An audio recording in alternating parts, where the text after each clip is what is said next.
instead of that we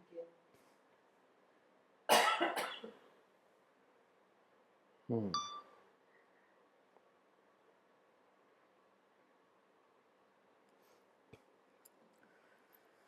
So the question was asked why there is this sudden criticism to the, rather not a criticism but more like an instruction or a suggestion that instead of offering things to gods, much better use can be made of those foodstuffs or milk or whatever, or even the money, by helping poor people, disadvantaged people, hungry people. Yes, there is some apparent logic in that, no doubt. So the question for me is very simple. When did it become the responsibility of spiritual people to ensure that there are no social problems in society?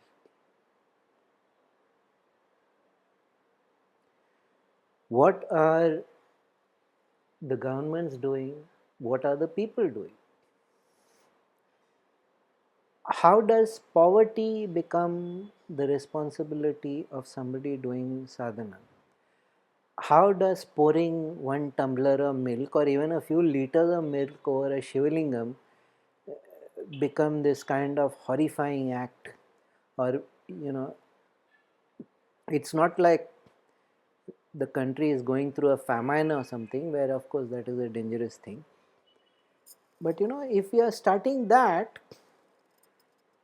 why is there no criticism for lifestyles of people where they have more space than they require? 5 human beings live in 23-story building. Why is there no criticism for that? Why is this responsibility to be responsible only for spiritual people? And how much is used? How much is used in most temples anyways today? They have a hospital, they even some of them have colleges and schools and universities and ambulances and all kinds of social outreach programs, and it's almost a mandatory thing. And I'm like, what does this have to do with spirituality? Spirituality is about the inner dimension. Spirituality is about changing, transforming, evolving you. How does becoming an NGO in saffron robes, because that's what you become then. You are an NGO in saffron robes. How is that in any way relevant? Or I have never understood this. While okay, it seems, you see, the problem is because people do not accept the parameters of spirituality as valid. They do not accept that offering something to the divine is a valid thing that a person can do. Yes, that offering to the stomach is a valid thing, and most people, if they had the chance, they would keep making that offering. That particular puja they would do. It is not by it is not by mistake that we call it pet puja, because a person who is greedy has actually made a god of his stomach, and he is worshipping his stomach. And they call it Nagad Narayan and everything, because it's very obvious that they are, that is the real god. In fact, for most people, America is honest about it. On their currency they print, "In God we trust."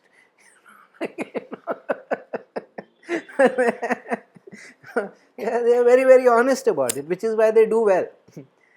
Because their real value they have clearly put right where, on the thing that matters most.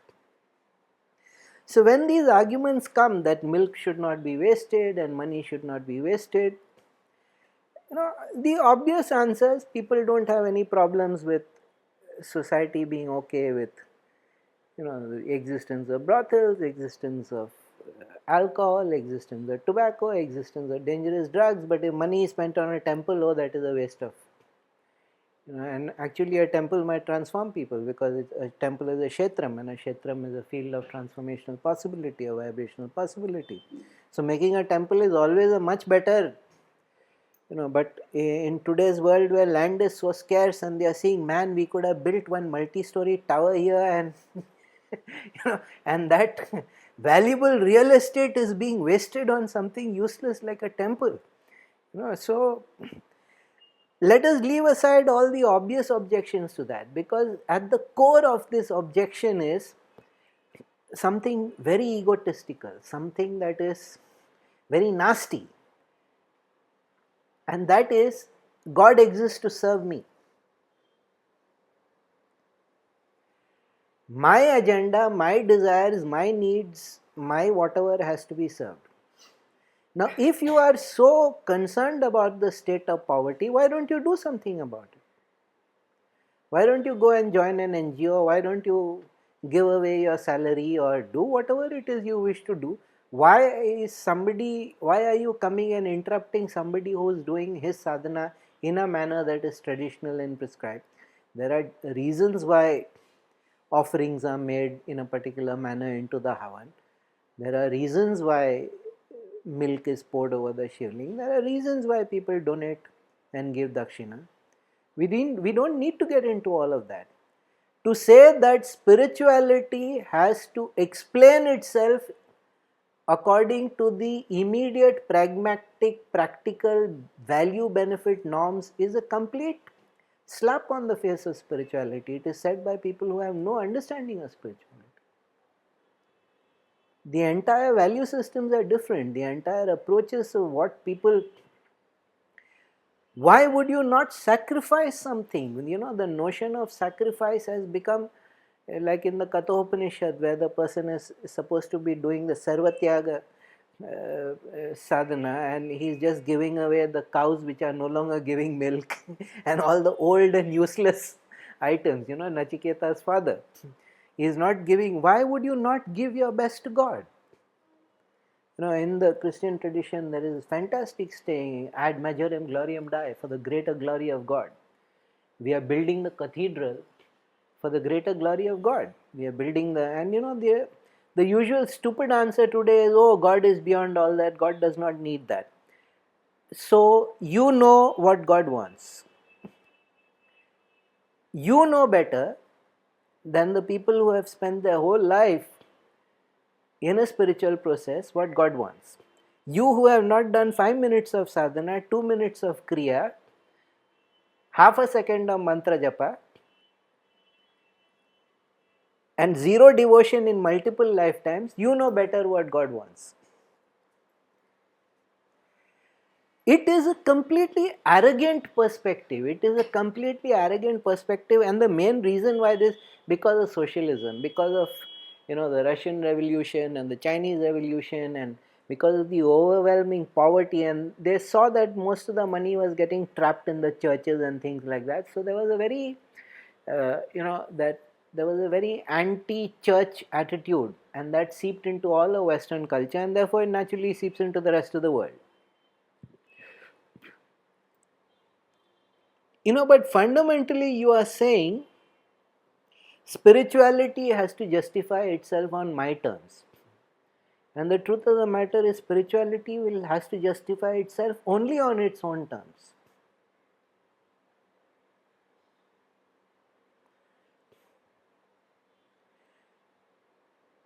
We are the country of the Bhagavad Gita.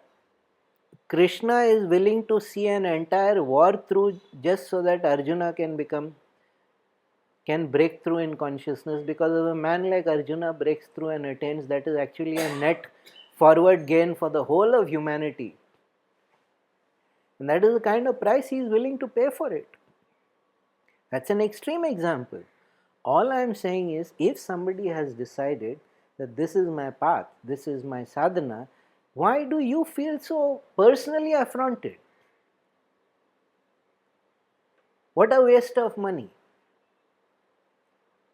Who has given you the authority to start giving instructions to somebody doing their sadhana? On what basis do you feel so? And why is this whole NGO attitude come in? Why is this whole social benefit attitude come in? Does it work? Charity organizations have been around since human history.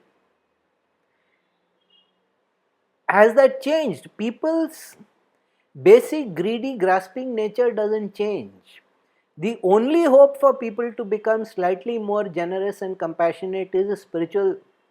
If the consciousness shifts in the person and the person understands the karmic consequences of just greedily grabbing everything and devil take the hindmost, that person starts living more and more responsibly.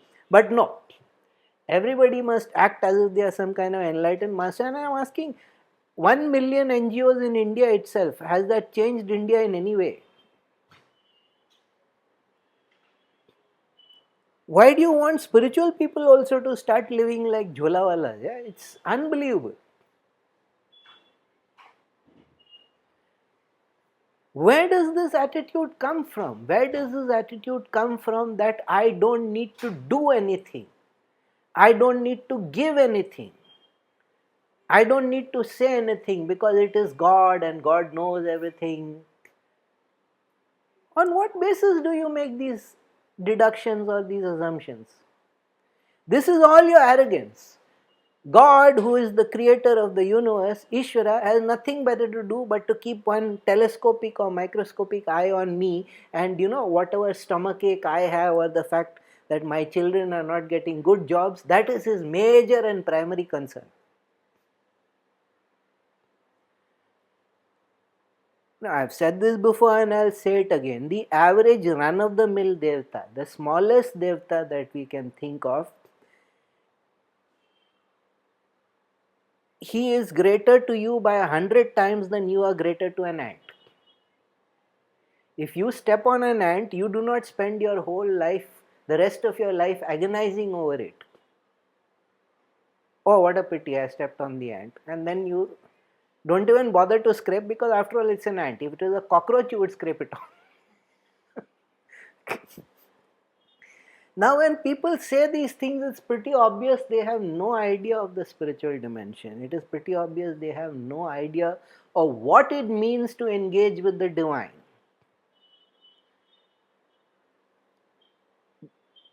Why should one not make an offering to the God? God requires only your love. God requires only your devotion. How do you know? How are you so sure that that's all He requires?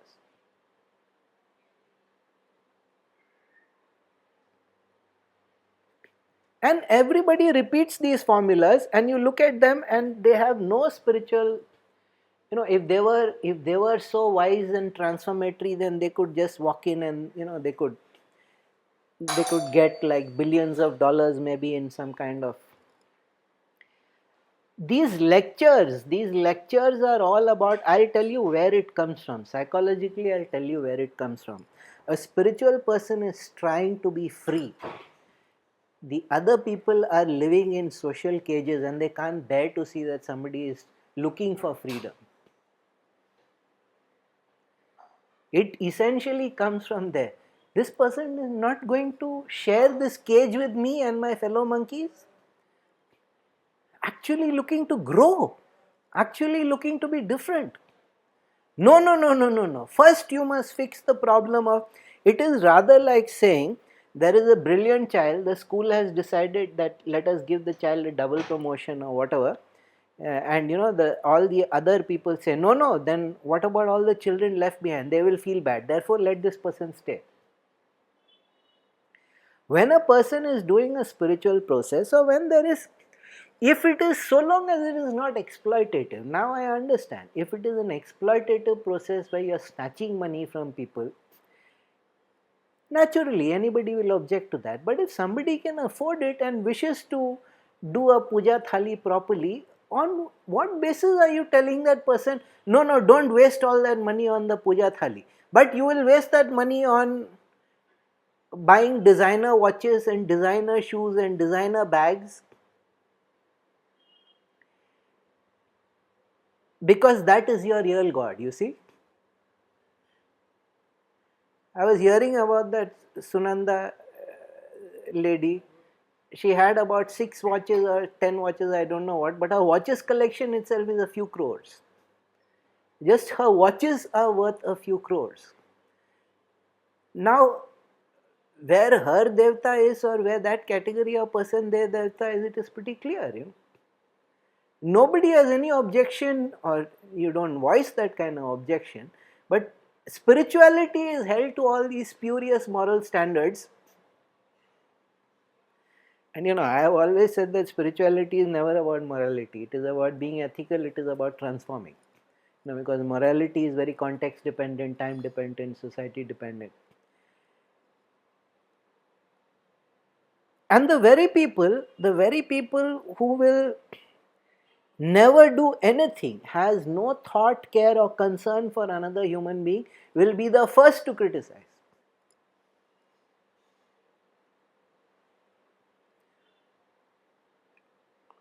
Ramana Maharishi used to say, all great yogis say, that the greatest service a yogi can do is just sitting there. Just by sitting in that heightened state of consciousness, he is transforming people who come into contact with him. And it's not easy to get to that point where just somebody comes into contact with you and something shifts inside them. Because when that shifts happen, automatically they become a less greedy person. Automatically they become a less accumulative person. Automatically they become a less ritualistic person. I don't do any rituals at all. If you are doing intense yoga sadhana, if you are doing intense kriya, you yourself become a Havan Kund here. You don't need to do any external offerings into the fire. You are only doing swaha swaha into yourself. But I am not going to let people just, basically run around crapping over rituals or puja vidhis which have lasted for thousands of years out of their ignorance, and giving some kind of fake morality and fake rationality over it. How do you know? How do you know? Why are you so convinced that virtue is on your side and these people are doing something evil? It is arrogance. Like I said, it comes from the belief that I know better. I know better than that other person. I know better than that other person what that person should do, and I know better what is best for society. It is just my unfortunate karma that I am not appointed the Prime Minister. Everybody knows how to do the job of the Indian cricket team captain and the Prime Minister better than those two gentlemen.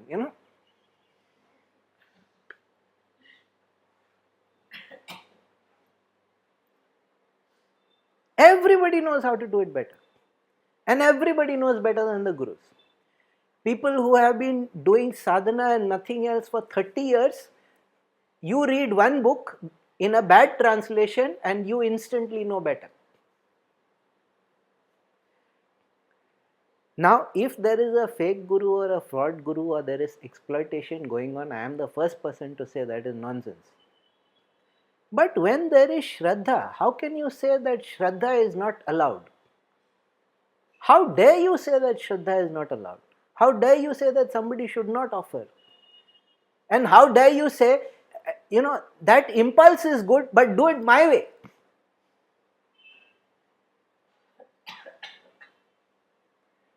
What do they do with if all those offerings that come of chadars and this and all that? What are they doing? They are storing it some treasure house or something. All the masjids where the chadar comes or all the temples, they use it. They send it out and they have expenses also.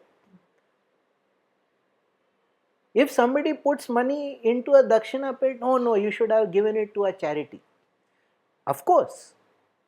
Who is preventing you from giving it to a charity? And why are you so sure that the temple will not be using it for charitable works? Like I said, nowadays every temple has one attached hospital and a university and a... You've seen that small Ganpati temple next to the Pondicherry ashram, no? Yeah. They have ambulances, they have a university, they have a hospital. Out of that small temple which basically looks like a shed.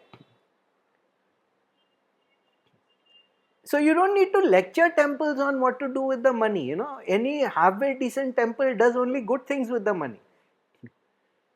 You don't need to lecture spiritual organizations what to do with the money. Most of the time, every single spiritual organization is basically more an NGO today than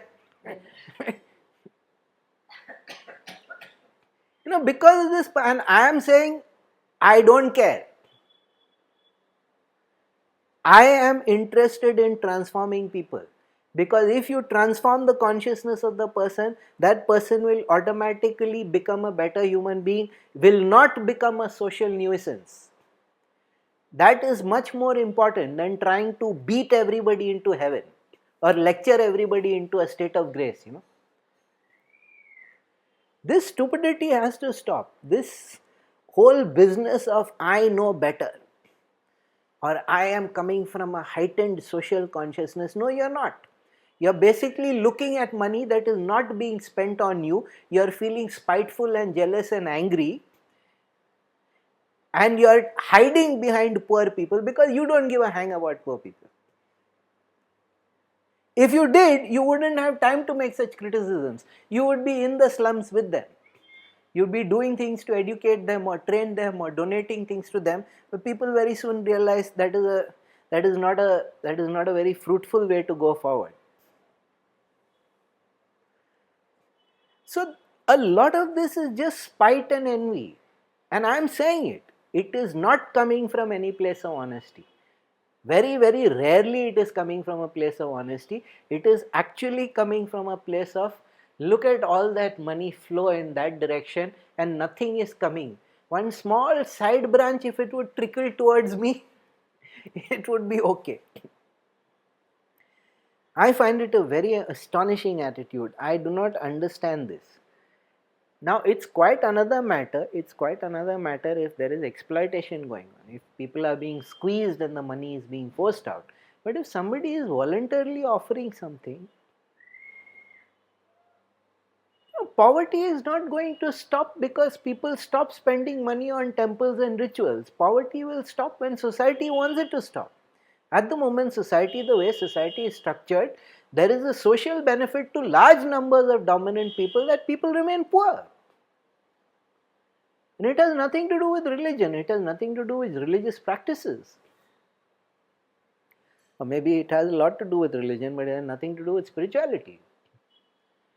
So, these kind of attitudes are, well, what to do? There is this whole fake rationality, because the minute you put forward this pretense of social concern, then everybody gives you a lot of leeway, everybody gives you a lot of credibility, and I don't. No. What have you done?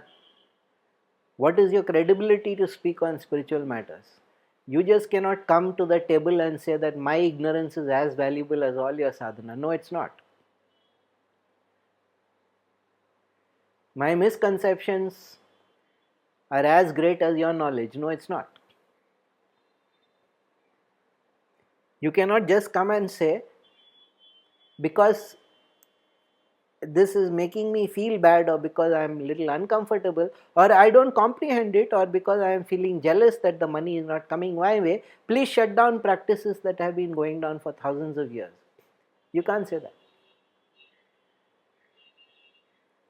So nobody should be apologetic about the practices they do. If you're doing some kind of donation or some kind of puja vidhi, or you're doing something, don't be apologetic about it. It is what you need to do at that time, you do it.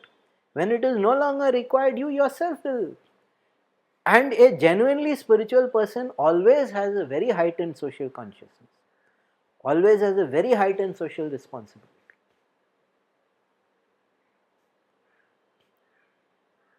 If that is not there, then that's probably one of those fraud type people. A genuinely spiritual person is always concerned about society and will not do anything to cause damage to society. It's an absurd thing to believe that by stopping pouring milk on Shivalingams, immediately the golden age will dawn.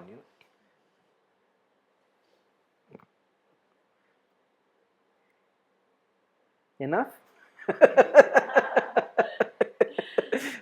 Sarvam Shivam.